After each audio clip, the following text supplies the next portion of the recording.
সূর্য ডুবলে তখনই ঘরে আসবি। তবে তবে মনে রাখিস, ঘরের ভিতরে কিন্তু একটু আলো জ্বালানো যাবে না, তাহলে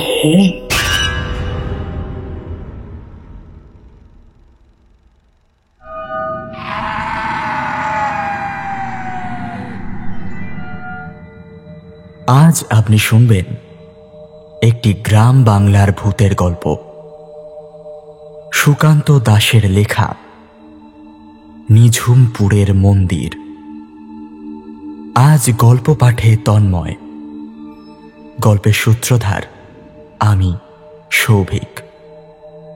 বিভিন্ন চরিত্রে সুপ্রিয়, সুমনা, গোড়া, বর্ণালী, রাজ এবং আমি সৌভিক।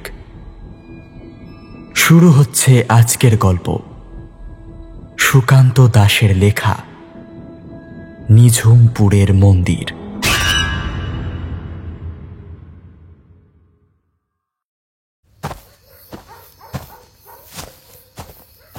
মন্দিরের সামনে আসতেই কেমন যেন বুকের ভিতরটা ছমছম করে ওঠে পুরোহিত নরহরি ভট্টাচার্যের। মন্দিরের চারপাশের বাতাসটা কেমন যেন থমকে রয়েছে। এমনটা তো কখনো হয় না। এর আগেও সূর্য ডুবার পরেই সন্ধ্যার অন্ধকারে মন্দিরের সামনে এসে বুকের ভিতরটা যেন ভরে উঠত। আজ চারপাশটা কেমন যেন শান্ত হয়ে রয়েছে। মন্দিরের চৌহদ্দির মাঝে পা দেওয়ার সঙ্গে সঙ্গেই যেন মনে হচ্ছে গ্রামের বাইরে চলে এসেছে সেই পুরোহিত। আশ্চর্য, এ কোন অশুভ ইঙ্গিত! মায়ের মন্দিরে তো এমন আগে কখনো দেখিনি। পুরোহিত নরহরি ভট্টাচার্য চারপাশে তাকিয়ে দেখে আকাশে কালো মেঘ জমে রয়েছে। মন্দিরের চারপাশটা ফাঁকা বাঁশের বেড়া দিয়ে একটা চৌহদ্দি মতো করা হয়েছিল এক সময়, সেটাও ভেঙে পড়েছে এখন। সামনে যে মাটির রাস্তাটা চলে গেছে সেটা ধরে একটু এগিয়ে গেলে তারপরই গ্রাম শুরু। কোনো এক সময় জমিদার নৃসিংহ বর্মন এই মন্দির তৈরি করে দিয়েছিলেন। এখন জমিদার বাড়ি নেই বটে, তবে মন্দিরটা এখনো আছে। মন্দিরের প্রথম সিঁড়ির কাছে পা রাখতে গিয়েই নরহরি ভট্টাচার্যের গোটা শরীর কেমন যেন থরথর করে কেঁপে উঠল। মন্দিরের একটা দরজার পাল্লা খোলা, আর সেই পাল্লা দিয়ে ভেতরের দিক থেকে ভেসে আসছে একটা খিলখিল করে হাসির শব্দ।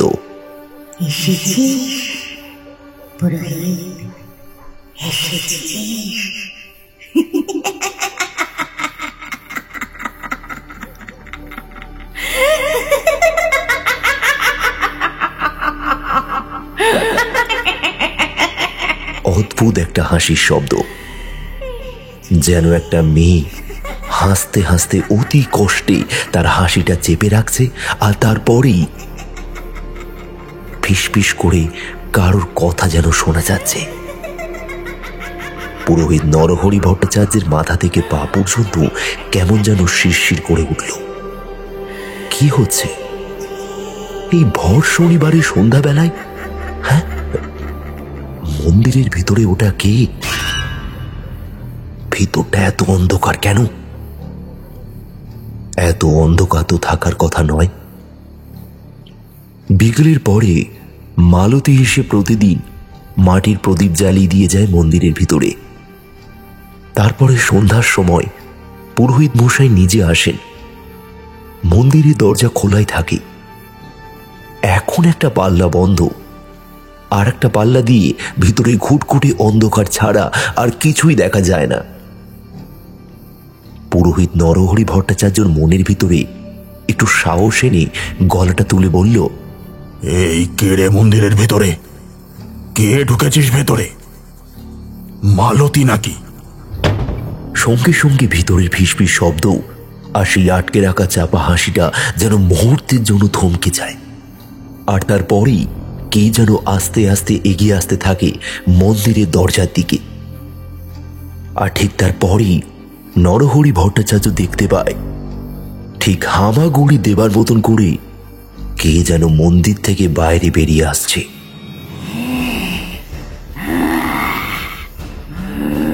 তার মাথার চুলগুলো সামনে অদ্ভুতভাবে ছড়িয়ে রয়েছে। শুধু তাই নয়, তার গোটা শরীরের কাপড়টা এমন অদ্ভুতভাবে লিপটে রয়েছে যে তাতে লজ্জার নিবারণ ভালোভাবে হয় না। নরহরি ভট্টাচার্য দ্রুত পায়ে সিঁড়ি বেয়ে নিচের দিকে খানিকটা নেমে এলো। ঠিক তখনই হামাগুড়ি দিয়ে অর্ধেকটা বাইরে বেরিয়ে আসা সেই মূর্তিটা বলে উঠল, কেন এসেছিস এখানে? চলে যা, চলে যা বলছি, নইলে নইলে তোর রক্ত খাবো, চলে যা। গলাটা মালতীর, কিন্তু অমন অদ্ভুত ভয়ঙ্কর গলা মালতীর হলো কি করে? তাছাড়া মালতী বড় শান্ত দয়ালু একটা মেয়ে, চোখের দিকে তাকিয়ে পর্যন্ত সে কথা বলে না। সে হঠাৎ এমন করছে কেন? আর এমন ভর সন্ধে বেলায় ও এখানে কি করছে? নরহরি ভট্টাচার্য আমতা আমতা গলায় বলল, মালতী, মালতী, এইসব কি হচ্ছে? তুই এমন করছিস কেন? শাড়িটা ভালো করে পর। আর আর তোর চুলগুলোই বা অমন ভাবে খোলা কেন? মন্দিরের ভিতরে অন্ধকার করে তুই কি করছিস? বেরিয়ে আয়, বেরিয়ে আয় বলছি। না না না, বাইরে যাব না, যাব না বাইরে। বাইরে গেলে ওরা সব চুরি করে নিয়ে যাবে। না, যাব না বাইরে। আমি না থাকলে হ্যাঁ, ওরা সব চুরি করে নিয়ে যাবে। নরহরি ভট্টাচার্যের মালতীর গলাটা বড় অদ্ভুত বলে মনে হলো। সেই গলায় রাগ, হতাশা আর তার সঙ্গে যেন কান্না মিশে আছে। হুড়মুড় করে মালতী মন্দিরের ভিতরে ঢুকে পড়ল, আর তারপর দরাম করে শব্দ করে পাল্লাটা বন্ধ করে দিল। অনেকক্ষণ চুপ করে দাঁড়িয়ে থেকে নরহরি ভট্টাচার্য এগিয়ে গেল মালতীর বাড়ির দিকে। মালতীর বাপ নিত্যানন্দ গোসাইকে এই সমস্ত কথা বলতেই হবে। দেখা যাক সে যদি কিছু করতে পারে। কিন্তু মাত্র কয়েক পা বাইরে বেরিয়ে এসেছে এমন সময় মন্দিরের ভিতর থেকে শব্দ হতে লাগলো, আর তার সঙ্গে মালতীর গলা চিৎকারও শোনা গেল। গোটা গ্রাম মরবে, কেউ বাঁচবে না। সবার রক্তে গ্রামের মাটি ভিজবে।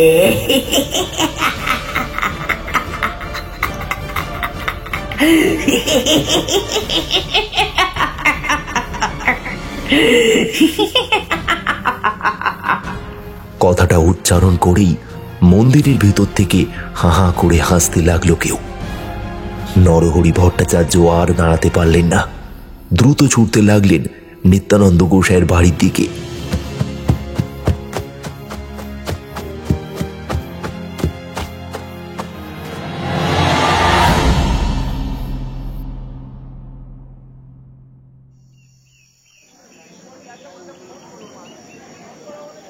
নিঝুমপুর স্টেশনটায় নামতেই পিছন থেকে একটা বিরক্তিকর সুর বেরিয়ে এলো দীপান্বিতার গলা থেকে।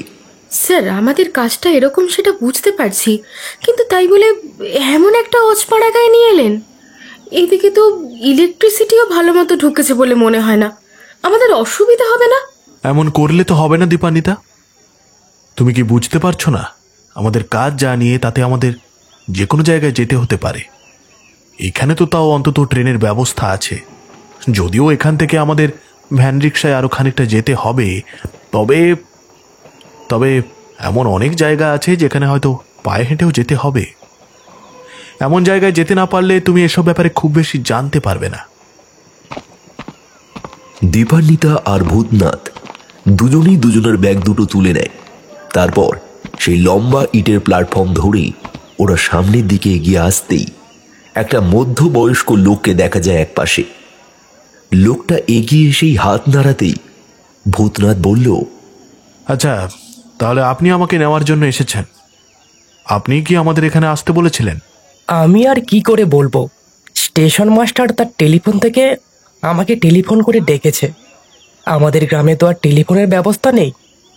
লোকটার সঙ্গে ওরা হাঁটতে হাঁটতে এগিয়ে গিয়ে প্ল্যাটফর্ম থেকে নিচে নামলো। একটা রিক্সা দাঁড়িয়েছিল ওদের অপেক্ষায়।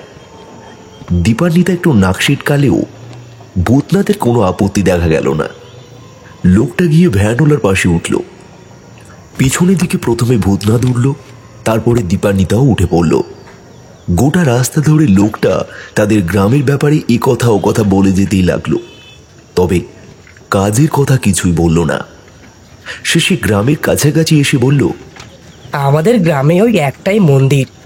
ওই মন্দিরে এমন সব জিনিস শুরু হয়েছে যে ভয়ে সন্ধ্যার পরে ওই মন্দিরের আশেপাশে যাওয়াই যায় না। মন্দিরের পুরোহিত নরহরি ভট্টাচার্য তো ভয়েই অস্থির। শেষে নিত্যানন্দ গোসাই আপনার কথা বলল। তার নাকি একবার শহরে গিয়ে আপনার সাথে দেখা হয়েছিল। হ্যাঁ, মুখ দেখলে হয়তো তাকে চিনতে পারবো। আসলে বিভিন্ন লোকেদের সঙ্গে আমাকে দেখা করতে হয়, বুঝতেই পারছেন। বাট চলুন আগে নিত্যানন্দ গোসাইয়ের বাড়িতে যাওয়া যাক আগে, তারপর না হয়। ভ্যান সোজা গিয়ে থামল নিত্যানন্দ গোসাইয়ের বাড়ির সামনে।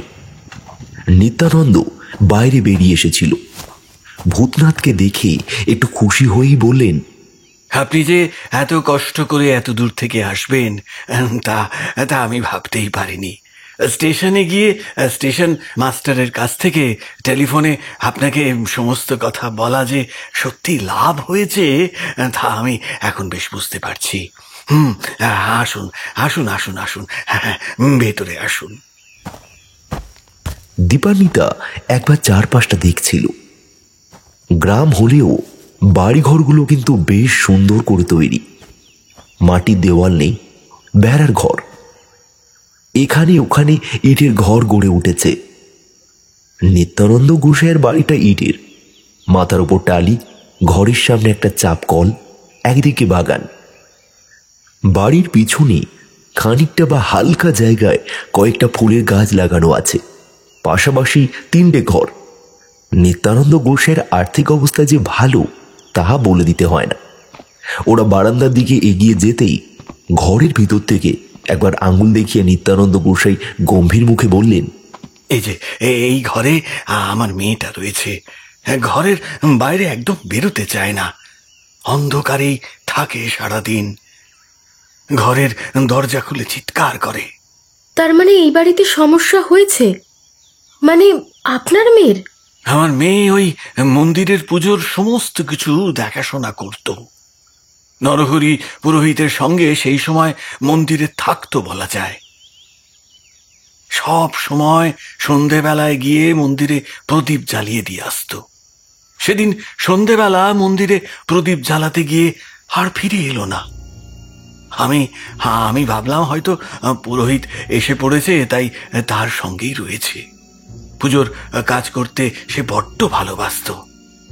কিন্তু যখন নরহরি পুরোহিত ছুটতে ছুটতে এসে আমায় বলল এই সব কথা, বুঝলেন, তখন তো আমি একদম একদম ভয় পেয়ে গেলাম। আমার মেয়ের কি হয়ে গেল, কি হয়ে গেল আমার মেয়ের? ভূতনাথ একবার আর চোখে তাকালো বন্ধ দরজাটার দিকে। ঘরের দরজা বাইরে থেকে বন্ধ না, তার মানে ভিতর থেকে কেউ দরজাটা বন্ধ করে রেখেছে। এতটা জার্নি করে এসে ভূতনাথ ক্লান্ত হয়ে পড়েছিল, তাই এখন সে কিছুই করতে চাইল না। হাত মুখ ধুয়ে সামান্য খাবার মুখে দিয়ে পাশের ঘরে গিয়ে বিশ্রাম নিল। পাশাপাশি দুটো ঘরে ওদের দুজনে থাকার ব্যবস্থা করা হয়েছে। এই বাড়িতে তিনটে ঘর। নিত্যানন্দ গোসাই আর তার মেয়ে ছাড়া এখানে আর কেউ থাকে না। নিত্যানন্দ গোসাই এই কয়েকটা দিন পাশেরই একটা বাড়িতে থাকবে এমনটাই স্থির হয়েছে। দুপুর পেরিয়ে বিকেল হতেই ভূতনাথ উঠে পড়ল। দীপান্বিতা তখনও ঘুমিয়ে। ভূতনাথ বাড়ির চারিদিকে ঘুরে ঘুরে বাতাসে কি যেন শুঁকল। জীবনে প্রায় 10টা বছর ইতিহাসের পিছনে ঘুরতে ঘুরতে ভূতনাথ ওরবে ভৈরব সমাদ্দারে ঝোঁক এসেছিল প্যারানর্মাল রিসার্চের দিকে। আর সেই সমস্ত করতে গিয়ে ব্ল্যাক ম্যাজিক, হোয়াইট ম্যাজিক এবং হিন্দু ধর্ম ছাড়াও আরো অনেক ধর্মের অনেক কিছু সে শিখেছে। একসময় ব্ল্যাক ম্যাজিক চর্চা করতে গিয়ে একটু খারাপ পথে চলে গিয়েছিল, তবে নিজেকে সামলে নিয়ে সে ঠিক করে যে নিজের অর্জিত ক্ষমতা সে মানুষের ভালো কাজে লাগাবে। এবং তারপর থেকে ভারতবর্ষের বিভিন্ন প্রান্তে কোনো অলৌকিক সমস্যা হয় তখনই সেখানে ডাক পড়ে ভূতনাথের। প্রায় মাস 6 হলো তার সঙ্গে এসে জুড়েছে দীপান্বিতা। ভালো করে চারপাশের বাতাসের গন্ধ শুকতে শুকতে ভূতনাথ নিজের মনে মনেই বলে উঠল, ব্যাপারটা বড় অদ্ভুত। চারপাশে কোথাও কোনো গন্ধ নেই, অথচ মেয়েটা সেই যে ঘরের ভিতরে রয়েছে, একবারও তো তাকে আমরা দেখতে পাইনি। এমনকি ওই ঘর থেকে একবারও কোনো শব্দ হয়নি, অথচ এতক্ষণ একটা ঘরে একজন চুপ করে থাকতে পারে কি করে? কথাটা ভাবতে ভাবতে ভূতনাথ ধীর পায়ে এগিয়ে গেল বন্ধ দরজার কাছে। তখন বিকেল পুরোপুরি হয়নি, পশ্চিম আকাশে সূর্যটাকে দেখা যায়। দরজার সামনে গিয়ে দাঁড়াতেই ভূতনাথের একটা অদ্ভুত অনুভূতি হলো। যেন মনে হলো কাঠের দরজার ঠিক উল্টো দিকেই কেউ একজন দাঁড়িয়ে আছে। বাইরে থেকে ভূতনাথ যেভাবে দরজার দিকে তাকিয়ে, ভিতর থেকেও ঠিক একভাবে তাকিয়ে রয়েছে অন্য কেউ। কিন্তু ভূতনাথ তাকে দেখতে না পেলেও ভিতর থেকে সে কিন্তু ভূতনাথকে ঠিকই দেখতে পাচ্ছে। একটা অদ্ভুত হাসি হেসে সে গলায় ঘরের ভিতর থেকে কেউ যেন বলল, কেন এসেছি সেখানে? চলে যা বলছি, এখান থেকে চলে যা।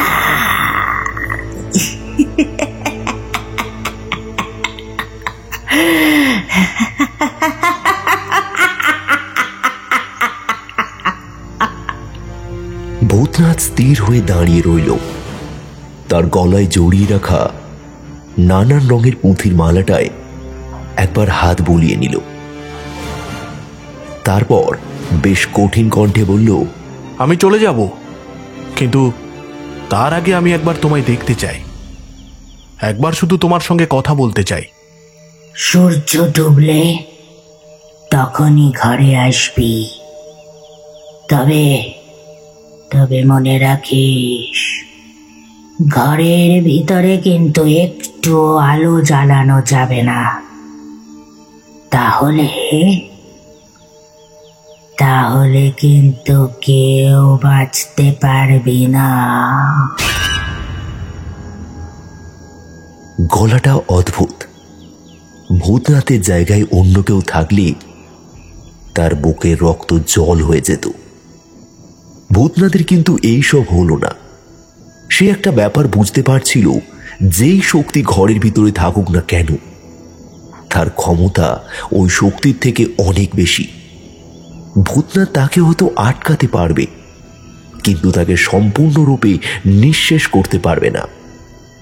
তাই সে বলল, বেশ, আমি এখন চলে যাচ্ছি। সূর্য ডোবার পরে আমি আবার এখানে আসব। আমি কিন্তু তোমায় দেখতে চাই। তোমার সঙ্গে আমার মুখোমুখি এই ঘরেই হবে। ভূতনাথ সেখান থেকে চলে এলো, তবে আসার আগে বাইরে থেকে দরজাটা বন্ধ করে দিয়ে গেল। আবার অনেকক্ষণ কোথাও কোনো শব্দ নেই। গোটা বাড়ির চারপাশে ঘুরতে ঘুরতেই সূর্য পশ্চিম আকাশে ঢুকে যেতেই চারপাশে অন্ধকার নেমে এলো। স্যার, সন্ধে হয়ে গেল তো, আপনি এখনো ওই ঘরে গেলেন না? ওই ঘরে যে মেয়েটা আছে বলছিলেন, ওর সঙ্গে কথা বলতে হবে তো। অন্ধকার না হলে তো তার সঙ্গে কথা বলা যাবে না। আর আমি চাই, আমি যখন তার সঙ্গে কথা বলবো তখন তুমি বাইরে থাকবে। আশেপাশে যেন আর কেউ না থাকে, এমনকি বাড়ির চৌহদ্দির মধ্যে যেন আর কেউ না আসে। কিন্তু কেন? আমার কেন জানি না মনে হচ্ছে ব্যাপারটা অতি সাধারণ নয়। এই বাড়িতে ওই মেয়েটি রয়েছে। যদি কোনো অলৌকিক ব্যাপার ঘটার থাকতো, তাহলে এই বাড়িতে পা দেওয়ার পরেই আমি ব্যাপারটা বুঝতে পেরে যেতাম। কিন্তু এইখানে আমি তেমন কিছুই বুঝতে পারছি না। এমনকি বিকেলের একটু আগে তার সঙ্গে আমার একবার কথা হয়েছে। আমার মনে হচ্ছে ওই মন্দিরের সাথে মালতীর এমন অদ্ভুত আচরণের কোনো না কোনো সম্পর্ক নিশ্চয়ই আছে। নিজেদের মধ্যে কথা বলে নিয়ে ভূতনাথ আর দীপান্বিতা নিত্যানন্দ গোসাইয়ের জন্য অপেক্ষা করতে লাগলো। নিত্যানন্দ গোসাই এলে তাকে সমস্ত কথা বলে দিয়ে তাকে বাড়ি থেকে বার করে দেওয়া হলো। এমনকি গ্রামের অনেকেই কৌতূহলী হয়ে নিত্যানন্দ গোসাইয়ের বাড়িতে এসেছিল। তারা সবাই নিত্যানন্দ গোসাইয়ের কথায় কিছুক্ষণের জন্য বাড়ির চৌহদি থেকে বাইরে বেরিয়ে গেল। দীপান্বিতা ঘরের বাইরেই রইল। দরজার কাছে এসে ভূতনাথ দরজায় একবার ধাক্কা দিতেই ভেতর থেকে কিন্তু কোনো শব্দ শোনা গেল না। ভূতনাথ আস্তে আস্তে ঘরের দরজায় শেকল তুলে দরজাটায় একটা ছোট্ট ঠেলা দিতেই অদ্ভুত শব্দ করে দরজাটা খুলে গেল।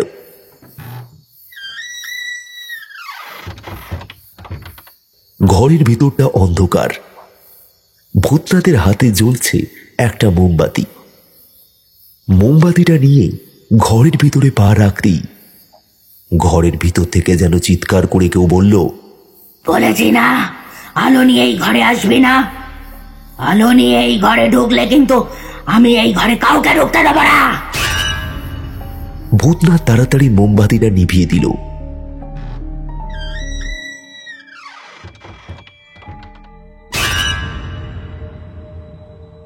তারপরে ঘরের ভিতরে ভূতনাথ ঢুকতেই ঘরের দরজাটা নিজে থেকেই বন্ধ হয়ে গেল। দীপান্বিতা ঘরের বাইরে বসে একটা বিশেষ মন্ত্র জপ করতে লাগলো। ঘরের ভিতরটা অন্ধকার, ভালোভাবে কিছুই দেখা যায় না। তবে সেই আধো অন্ধকারের মধ্যে চোখ সামান্য সয়ে আসছে। ভূতনাথ বুঝতে পারল ঘরের এক কোণে বসে রয়েছে কেউ। দেওয়ালের কাছে হেলান দিয়ে বসে থাকা মেয়েটার মাথাটা এক পাশে হেলে পড়ে জানলার পাল্লার ফাঁক দিয়ে সামান্য। যেটুকু চাঁদের আলো ঘরের ভিতরে এক পাশে এসে পড়েছে, সেই আলোতে অস্পষ্টভাবে দেখা গেল মেয়েটার মাথা চুল সামনে এসে পড়েছে। ঘরের ভিতরে কেমন একটা গুমোট গন্ধ, আর চারপাশে যেন জলের মতন কিছু ছড়িয়ে রয়েছে। আস্তে আস্তে সাবধানে পা ফেলে ভূতনাথ এগিয়ে গেল মেয়েটার আরো খানিকটা কাছে। তারপর বলল, কে তুমি, আর কেন এখানে এসেছো? তা তুই জানতে পারবি না, কিন্তু আমি এখানে নিজে থেকে আসিনি। আমাকে এখানে অনেক বছর আগে ওরাই এনেছিল, কিন্তু আমি এখানে ভালোভাবে ছিলাম। তবে ওরা যা করেছে তাতে আমি আর এখানে থাকতে পারবো না। তাই আমি ওর মধ্যে এসে লুকিয়েছি। কে তোমার ক্ষতি করেছে, আর কে করেছে সে কথাটা তুমি আমায় বলো। আমি যদি তোমায় সাহায্য করতে পারি।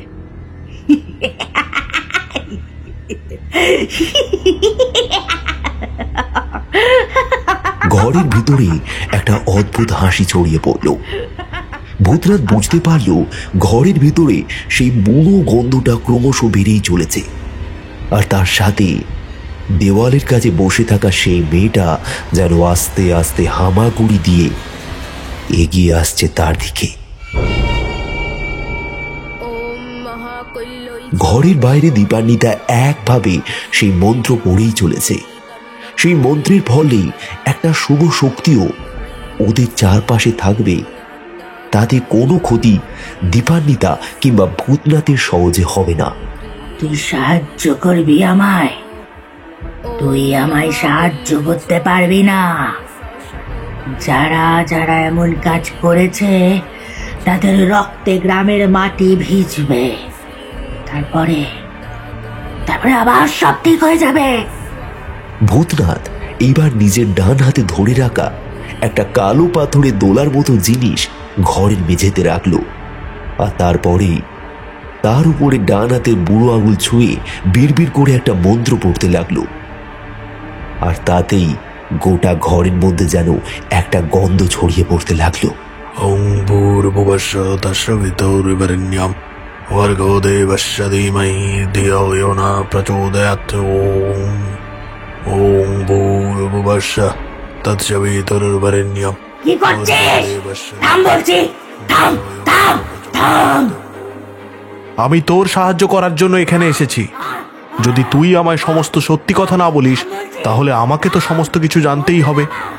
কালো পাথরের ওপর আঙুল রেখে যতই বিড়বিড় করে ভূতনাথ মন্ত্র পড়ে, ততই ঘরের কোণ থেকে সেই মেয়েটা অদ্ভুত গলায় এবার চিৎকার করতে থাকে।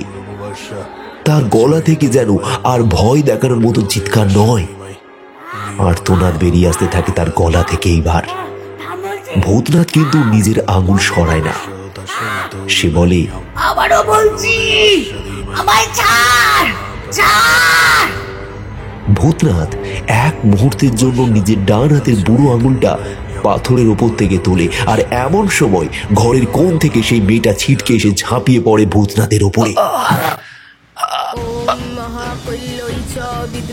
ভূতনাথের গলার কাছটা এক হাতে চেপে ধরতে যায়, কিন্তু তার আগেই ঘরের বাইরে থেকে দীপান্বিতার তার মন্ত্র উচ্চারণের শব্দটা আরো বেড়ে ওঠে।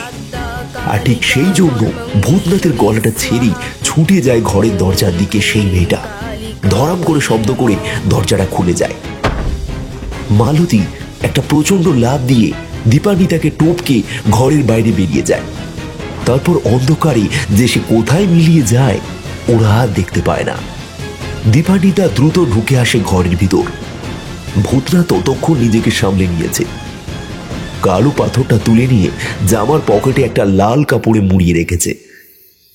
গলার কাছটা সামান্য চোট লেগেছিল ভূতনাথের, সেটা সামলে নিয়ে সে বলল,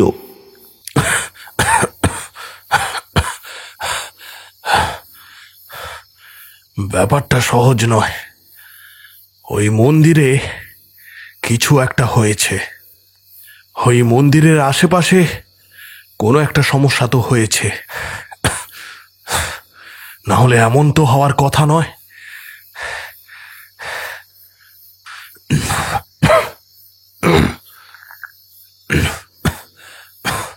কিন্তু স্যার, আপনি তো বলেছেন ওর ক্ষমতা অনেক বেশি। যদি আরো কোনো বিপদ হয়ে যায় তখন? বিপদ এই গ্রামে রয়েছে দীপান্বিতা। আমাদের খুব তাড়াতাড়ি কিছু একটা করতে হবে, না হলে আজ রাতে ওকে খুঁজে পাওয়া যাবে বলে আমার তো তেমন মনে হয় না। ওরা ঘর থেকে বাইরে বেরিয়ে এলো। ততক্ষণে আকাশে চাঁদের আলো ফুটতে শুরু করেছে। মেয়েটা যে কোন দিকে ছুটে গেছে সেটা ওরা খেয়াল করতে পারল না। ততক্ষণে নিত্যানন্দ গোসাই এবং আরো কয়েকজন এসে পড়েছে। নিত্যানন্দ ওদেরকে বাইরে দেখতে পেয়ে বলল, কি হয়েছে, কি হয়েছে? হ্যাঁ, আমার মেয়েটা কোথায় গেল? আর আপনারা এখানে দাঁড়িয়ে আছেন কেন? আমার মেয়ে ঘর থেকে বেরিয়েছে? হ্যাঁ, ঘর থেকে বেরিয়েছে? হঠাৎ করেই ঘর থেকে বাইরে বেরিয়ে গেল। আমরা আটকাতে গেছিলাম, কিন্তু আমাদের উপর আক্রমণ করে ছুটে পালালো। কিন্তু আচ্ছা, একটা কথা বলুন তো, ও কি এর আগে কখনো বাইরে বেরিয়ে গেছে? রাতের বেলা অনেক সময় ঘর থেকে এমন ভাবে বাইরে বেরিয়ে গেছে, আর যতবারই বেরিয়ে গেছে ততবারই মন্দিরে গিয়ে ঢুকেছে। আমার মনে হয় জানেন, ও মন্দিরেই গেছে। হ্যাঁ, মন্দিরেই গেছে। ওরা কয়েকজন মিলে মন্দিরের দিকে রওনা হলো। মন্দিরের কাছে এসে পৌঁছতেই ভূতনাথ কিন্তু এই প্রথমবার একটা অদ্ভুত শক্তি অনুভব করতে পারল। ও মন্দিরের আশেপাশে হাত তুলে সকলকে থামিয়ে দিয়ে শুধুমাত্র দীপান্বিতাকে নিয়ে মন্দিরের চৌহদ্দির ভিতরে ঢুকল। আর ভিতরে পা রাখতেই মন্দিরের ভিতর থেকেই গম্ভীর গলায় কেউ বলে উঠল, আবার এসেছিস তোরা? তোদের বলেছি না আমার কোনো ক্ষতি তোরা করতে পারবি না। কিন্তু গ্রামে যে পাপ কাজ হয়েছে তা যতদিন না পর্যন্ত ঠিক হবে ততদিন পর্যন্ত আমি এখান থেকে যেতে পারবো না।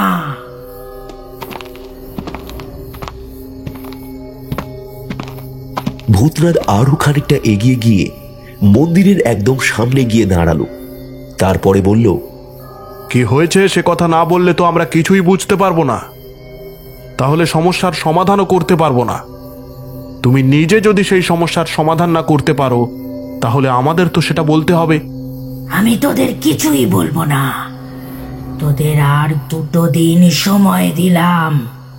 3য় দিন রাতে আমি আবার ফিরে আসবো, আর সেদিনেই গোটা গ্রামে রক্ত গঙ্গা বইবে।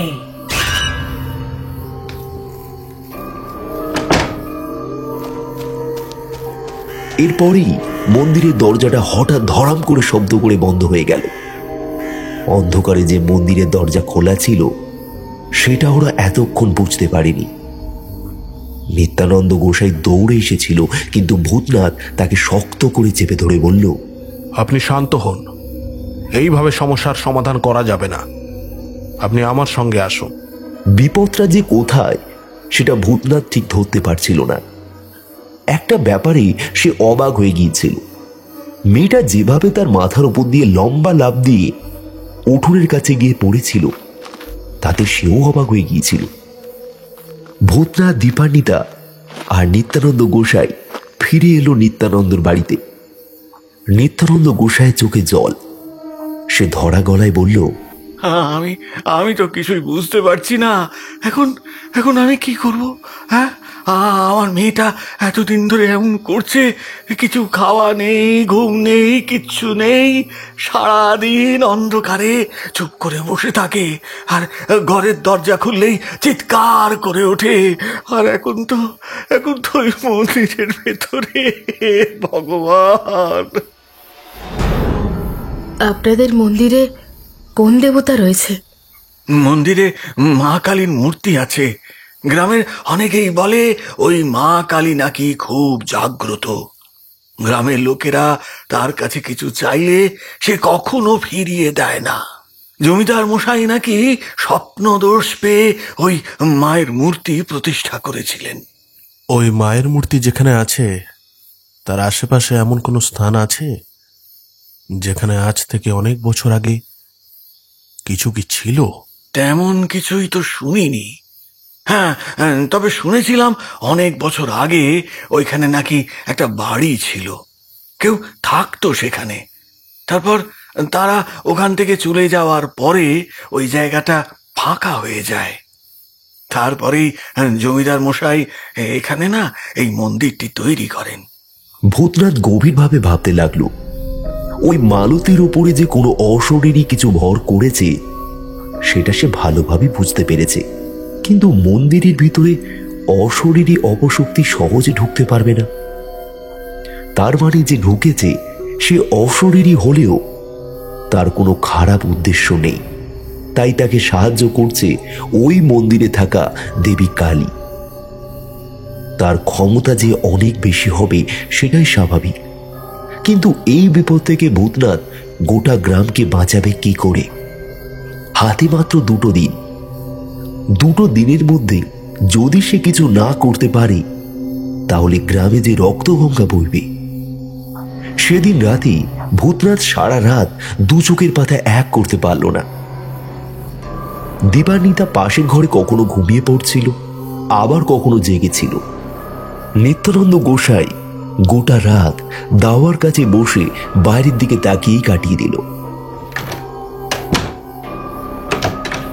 সেদিন রাতে সবাই ঘুমিয়ে পড়ার পর ভূতনাথ দরজা খুলে আস্তে আস্তে বাইরে বেরিয়ে এলো। দেখতে পেল দাওয়ার কাছে হেলা দিয়ে বসে থাকতে থাকতে নিত্যানন্দ গোসাইয়ের চোখ কখন যেন বন্ধ হয়ে গেছে। ভূতনাথ সঙ্গে করে নিয়ে এসেছিল একটা হাত খানেক লম্বা লাল রঙের লাঠি। সে এর আগেও অনেকবার এমন পরিস্থিতিতে পড়েছিল। বুঝতে পারছিল ওই মন্দিরের ভিতরেই মালতী লুকিয়ে রয়েছে, আর মালতীর শরীরে যে রয়েছে সে অন্য কেউ। লাঠিটা হাতে নিয়ে সে আস্তে আস্তে এগিয়ে গিয়ে দাঁড়ালো মন্দিরের সামনে। তারপর মন্দিরের চারপাশে ঘুরতে ঘুরতে একটা অদ্ভুত ব্যাপার লক্ষ্য করল। মন্দিরের চূড়ার ঠিক মাথার কাছে কে যেন বসে আছে। সে বসে বসে একভাবে লক্ষ্য করে চলেছে ভূতনাথের দিকে। ভূতনাথ সেদিকে তাকাতেই সেও ভূতনাথের দিকে তাকিয়েছিল। এতটা দূর থেকে হলেও ভূতনাথ স্পষ্ট তার দুটো সাদা ফ্যাকাশে চোখ আর দুপাটি সাদা দাঁত যেন দেখতে পেল। মন্দিরের চূড়া থেকে হঠাৎ করে সেই ছায়া টিকটিকির মতো হামাগুড়ি দিয়ে নামতে লাগলো নিচের দিকে। ভূতনাথ কিন্তু একভাবে দাঁড়িয়ে রইল। ছায়া মূর্তিটা মন্দিরের গা বেয়ে নিচে নেমে এসে অন্ধকারের দিকে মিলিয়ে যাওয়ার আগে একবার হেসে উঠল। ভূতনাথ চিৎকার করে বলল, আমি যখন এখানে এসেছি তখন আমি তোকে না সরিয়ে এখান থেকে যাব না। তুই যেই হোস না কেন, তোকে আমার কাছে তো হার মানতেই হবে। আমি তোর কাছে হার মানবো না। আমার কাজ না হওয়া পর্যন্ত আমি এখান থেকে কোথাও যাব না। তুই পারবি না আমাকে এখান থেকে তাড়াতে। সেটা দুদিনের মধ্যেই দেখা যাবে। আমি তোকে এখান থেকে তাড়াতে পারি নাকি তুই এই গ্রামের লোকেদের সঙ্গে আমায় মারিস। মূর্তি আর কোনো উত্তর দিল না। সে জঙ্গলের মধ্যেই যেদিকে ছুটে গিয়েছিল সেই দিকেই চলে গেল। তবে ভূতনাথের যেন মনে হলো ওটা মালতী নয়। মালতীর শরীরটা যেন একটু অন্যরকম ছিল। সে আর দেরি করল না।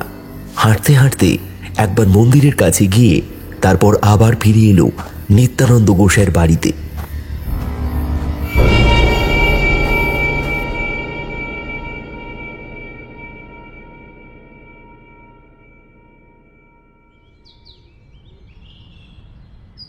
পরদিন সকালে আবার দেখা গেল মালতীর ঘরের দরজা ভিতর থেকে বন্ধ। ভূতনাথ তার দরজার কাছে গিয়ে বেশ কিছুক্ষণ দাঁড়িয়ে রইল, কিন্তু কিছুই বুঝে উঠতে পারল না। দীপান্বিতাকে সঙ্গে করে নিয়ে ভূতনাথ গ্রামের আশেপাশে ঘুরে বেরিয়ে ওই মন্দির এবং তার আশেপাশের খবর জোগাড় করার চেষ্টা করতে লাগলো। আর সেই খবর জোগাড় করতে করতেই মানুষের কাছে একটা খবর পেল। আজ থেকে অনেক বছর আগে যখন মন্দির তৈরি হয়নি, তখন ওইখানে থাকতো একটা পরিবার। তাদের একটা 15 বছরের মেয়ে ছিল। তার নাম যে কি ছিল সেটা জানা যায়নি, তবে মেয়েটা মাত্র 3 দিনের জ্বরে মারা গিয়েছিল। সেদিন প্রবল বৃষ্টি চলেছিল। প্রায় 3 দিন ধরে দেহ রাখা যায় না, তাই ওরা নাকি মৃতদেহ বাড়ির কোথাও একটা মাটির তলায় পুঁতে রেখেছিল। কিছুদিন পরে তাদের মনে হয়েছিল বডিটাকে পুড়িয়ে দেওয়া উচিত, কিন্তু ঠিক সেই সময় গ্রামে মারণ রোগ দেখা গিয়েছিল। মৃত্যুর আগে ওরা সেই কথাই বলে গিয়েছিল গ্রামবাসীদের কাছে, কিন্তু কোথায় সেই মৃতদেহ লুকিয়ে রাখা ছিল সেই কথা তারা বলে যায়নি। কথাটা শুনে ভূতনাথের মনে হলো হতেই পারে সেই মৃত মেয়েটির সঙ্গেই মালতীর অদ্ভুত আচরণের কোনো সম্পর্ক থাকতেই পারে। একটা গোটা দিন এইভাবেই কেটে গেল। পরদিন সকালে, অর্থাৎ দ্বিতীয় দিনের সকালে, ভূতনাথ আবার গিয়ে দাঁড়ালো মালতীর ঘরের সামনে। আস্তে আস্তে বলল, আমি বুঝতে পেরেছি কি হয়েছে, কিন্তু আমায় একটা কথা বল, তোর মৃতদেহ নিয়ে কি ওরা কিছু করেছে? করেছে করেছে আমার শরীর থেকে সমস্ত কিছু সরিয়ে ফেলেছে ওরা, কিন্তু আমি তো সেটা হতে দেব না। আমি এত বছর ধরে এখানে রয়েছি, কখনো কারোর কোনো ক্ষতি করিনি। তাহলে কেন কেন ওরা আমার শরীর থেকে সমস্ত কিছু খুলে নিল? যদি তোমার সেই সমস্ত কিছু ফিরিয়ে দেওয়া যায়, তাহলে তুমি নিশ্চয়ই মেয়েটিকে ছেড়ে দেবে আর এই গোটা গ্রামকেও মুক্ত করে দেবে। আমার সমস্ত কিছু ফেরত পেয়ে গেলে আমি আর কাউকে বিরক্ত করব না। আমি ওকে ছেড়ে দেব, কিন্তু তার সঙ্গে আমাকেও মুক্তি দিতে হবে। কথা শুনে ভূতনাথের মুখে হাসি ফুটে উঠল। তখন আশেপাশে আর কেউ নেই। ভূতনাথ সেদিন দুপুরের মধ্যেই সমস্ত কিছু জোগাড় করে ফেলল। শুধু মৃতদেহটা মাটির তলা থেকে কে বার করেছে এবং তার শরীর থেকে গয়না কে খুলে নিয়েছে সেটা প্রথমে বুঝতে পারছিল না। গ্রামের আরো কয়েকজনের সাহায্যে এক চোর ধরা পড়ল এবং সে ওই গ্রামেই থাকে। কাজটা সেই করেছিল। খবরটা তার কাছে আগেই ছিল। সে ওই মন্দিরের পিছনের দিকে মাটি খুঁড়তে এসে মৃতদেহটা পেয়ে যায় এবং তার গলা এবং হাত থেকেই সোনার গলার হার আর সোনার বালা খুলে নিয়ে চলে যায়। তারপরেই এমনটা হয়। সন্ধ্যার সময় সেই সোনার বালা আর সোনার হার নিয়ে ভূতনাথ রাখলো মন্দিরের সামনে সিঁড়িতে। গ্রামের সকলেই মন্দিরের চৌহদ্দির বাইরে অপেক্ষা করছে। দীপান্বিতাও রয়েছে সেখানে। ভূতনাথ স্থির হয়ে দাঁড়িয়ে দেখতে লাগলো সামনের দিকে। মন্দিরের দরজা কিন্তু তখনও বন্ধ রয়েছে, অথচ সকলেই জানে মন্দিরের দরজার ভিতরে রয়েছে মালতী। একটু পরেই মন্দিরের দরজা আস্তে আস্তে খুলে গেল।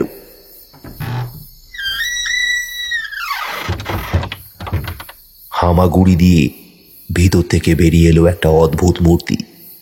তার মাথার চুলগুলো মুখের সামনে অদ্ভুতভাবে দুলছে। একটা গর্জন বেরিয়ে আসে তার মুখ থেকে। এমন মূর্তি দেখে মন্দিরের চৌহদ্দির বাইরে দাঁড়িয়ে থাকা সেই গ্রামবাসীরা ভয়ে খানিকটা পিছিয়ে গেল। ভূতনাথ তার গলা থেকে সেই পাথরের মালাটা খুলে ফেলেছিল। মালায় বুড়ো আঙুলটা ছুঁয়ে বিড়বিড় করতে করতে বলল, এইবার শান্তি হয়েছে তো তোর? যা যা ওরা নিয়ে গিয়েছিল তোর সমস্ত কিছু আমি আবার ফিরিয়ে দিয়েছি। এইবারে মন্দিরকে মুক্ত করে দে। আমি এই মন্দিরে আসিনি, মা নিজেই আমাকে এখানে নিয়ে এসেছে। প্রতিশোধ নেবার জন্য মা আমায় এখানে নিয়ে এসেছে। আমি সব যখন ফেরত পেয়ে গেছি তখন আর আমি এখানে থাকবো না। ওকে আমি এখানে ছেড়ে দেবো, কিন্তু আর এই গ্রামে থাকতে চাই না। কিন্তু একজনের জন্য গোটা গ্রামের সঙ্গে এমন অন্যায় কেন? মালতী হামাগুড়ি দেওয়া অবস্থা ছেড়ে তখন উঠে দাঁড়িয়েছে। গলার হার, সোনার বালা নিজের গলায় আর হাতে পড়ে ফেলেছে। ততক্ষণে মন্দিরের ভিতরে ধক করে একটা প্রদীপ জ্বলে উঠল, আর সেই প্রদীপের আলোয় মন্দিরের ভিতরে কালো অন্ধকারে মায়ের মূর্তির দিকে তাকিয়ে ভূতনাথ পর্যন্ত চমকে উঠল। মায়ের মূর্তির দুটো চোখ যেন জীবন্ত, সে যেন একভাবে তাকিয়ে রয়েছে বাইরের দিকে। তার মুখের হাসিটা আরো একটু চওড়া হয়েছে। মালতী সমস্ত কিছু শরীরে পড়ে নিয়ে আস্তে আস্তে এগিয়ে গেল মন্দিরের দিকে। পিছন থেকে দীপান্বিতা চিৎকার করে বলে উঠল, স্যার, এবার তো মেয়েটার চলে আসার কথা ছিল, তাহলে মেয়েটা আবার কেন মন্দিরে যাচ্ছে? ভূতনাথ হাত তুলে ওদের থামতে বলল। চারপাশটা অন্ধকারে ভেসে রয়েছে। মন্দিরের ভিতরে প্রদীপের আলোটা আবার চাপা পড়ে গেছে দরজার অন্ধকারে। মন্দিরের ভিতরে একটা হাসির শব্দ শোনা গেল। বাইরে দাঁড়িয়ে থাকা লোকেরা ততক্ষণে অধৈর্য হয়ে পড়েছে। নিত্যানন্দ গোসাই হাসপাস করছে নিজের মেয়েকে দেখার জন্য। দীপান্বিতা পর্যন্ত ভাবছে সে কি মন্দিরের চৌহদ্দির মধ্যে ঢুকে আসবে। এমন সময় ভূতনাথ একটা গন্ধ পেল, একটা অদ্ভুত গন্ধ। না, অশুভ কোনো শক্তির গন্ধ না, এটা গন্ধটা শুভ শক্তির গন্ধ। দীপান্বিতা আর থাকতে না পেরে মন্দিরের ভিতরে ঢুকে পড়েছে। ভূতনাথ সামনের দিকে তাকিয়ে দেখল মন্দিরের বন্ধ দরজাটা আবার আস্তে আস্তে খুলতে শুরু করলো।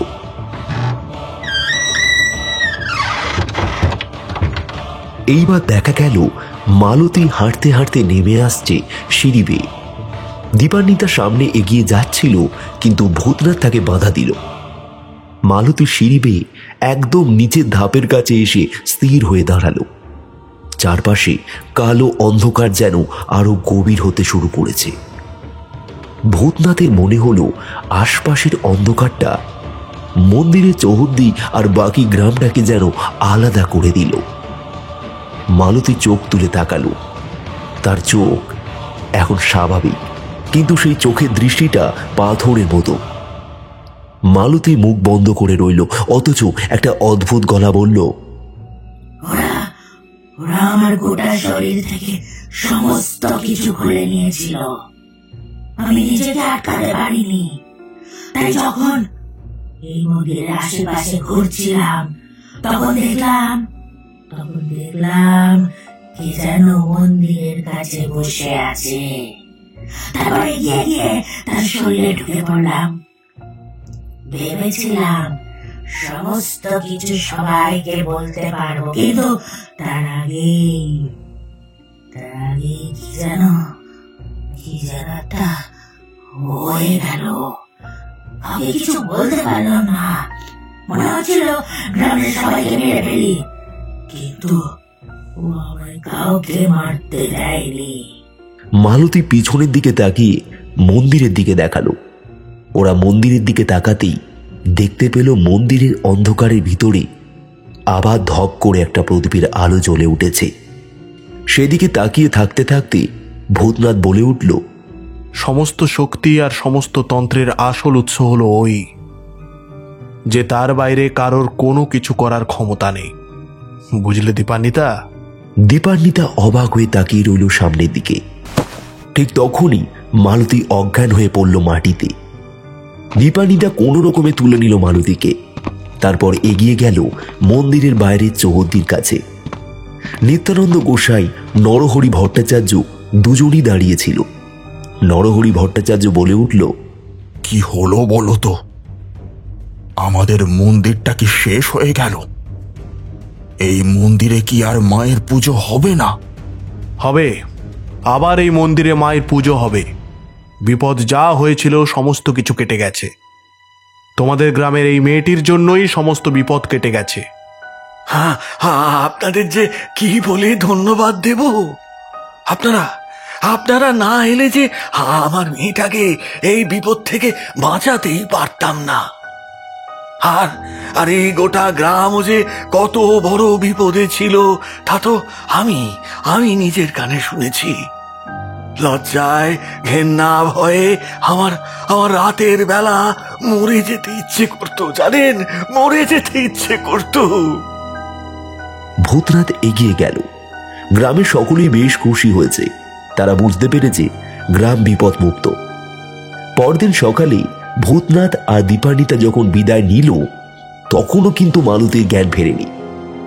পাশের গ্রামের কবিরাজ মালতীকে দেখে বলেছিল তার জ্ঞান ফিরতে সময় লাগবে। এতগুলো দিন না খেয়ে, ভালোভাবে না ঘুমিয়ে তার শরীর বড় দুর্বল হয়ে পড়েছে। বাকিরা বলেছিল এই কটা দিনের মধ্যেই মালতী কেমন যেন রোগা হয়ে গিয়েছে। স্টেশনের প্ল্যাটফর্মে উঠে দীপান্বিতা বলল, আচ্ছা স্যার, আপনি কি মেয়েটাকে প্রথমবার দেখেই বুঝতে পেরেছিলেন যে ওর মধ্যে কোনো অসুবিধে রয়েছে? কিন্তু আপনি তো বললেন বাড়ির মধ্যে পা রেখে আপনি কিছুই বুঝতে পারেননি। শুধু অশরীরী আত্মা নয়, তার সঙ্গে একটা শুভ শক্তিও জড়িয়েছিল। মনে আছে, সে আমার গলা চেপে ধরেছিল, অথচ আমায় কিন্তু সে মারার চেষ্টা করেনি। তোমার মাথার উপর দিয়ে লাফিয়ে সে চলে গিয়েছিল। এত কিছু হলো, অথচ গ্রামের কাউকে কিন্তু একবারও আঘাত করেনি। অশুভ শক্তি হোক আর শুভ শক্তি হোক, অসুরের যাত্রা বিশেষ কিছু কারণে বারবার ফিরে আসে আমাদের জগতে। সেই কারণটুকু মিটে গেলে আবার তারা ফিরে চলে যায়। আমরাই সমস্ত কিছু বুঝি না। তারা মাঝে মাঝে আমাদের অনেক কিছু বলার চেষ্টা করে দীপান্বিতা। সেটাই বুঝতে হবে আমাদের। আরো অনেক কিছু জানার বাকি আছে। দীপান্বিতা মনে মনে বুঝতে পারল ভূতনাথ স্যার ওরূপে ভৈরব সমাদ্দারকে সে যতটা চিনেছে, ভৈরব সমাদ্দার তার চেয়ে অনেক বেশি। ভূতের ওঝা বলে তাকে অনেকে ডাকলেও ভূতনাথ কিন্তু সে কথা মানে না। সে বলে, আমি ওসব কিছুই নই। আমি শুধু ভূতের সন্ধানে এখানে ওখানে ঘুরে বেড়াই। অলৌকিক অদ্ভুত জিনিস দেখলে সেখানে গিয়ে রহস্যের সমাধান করার চেষ্টা করি মাত্র। আমি সামান্য এক মানুষ দীপান্বিতা, আমি সামান্য এক মানুষ।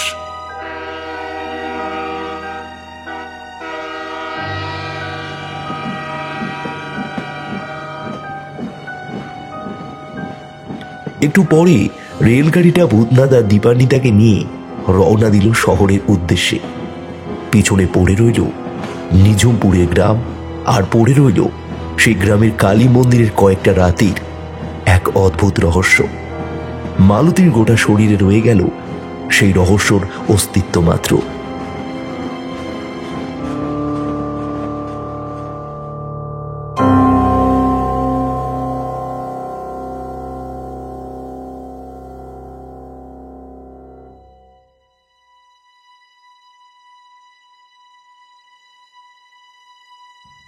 শুনছিলেন আজকের গল্প সুকান্ত দাশের লেখা নিঝুমপুরের মন্দির।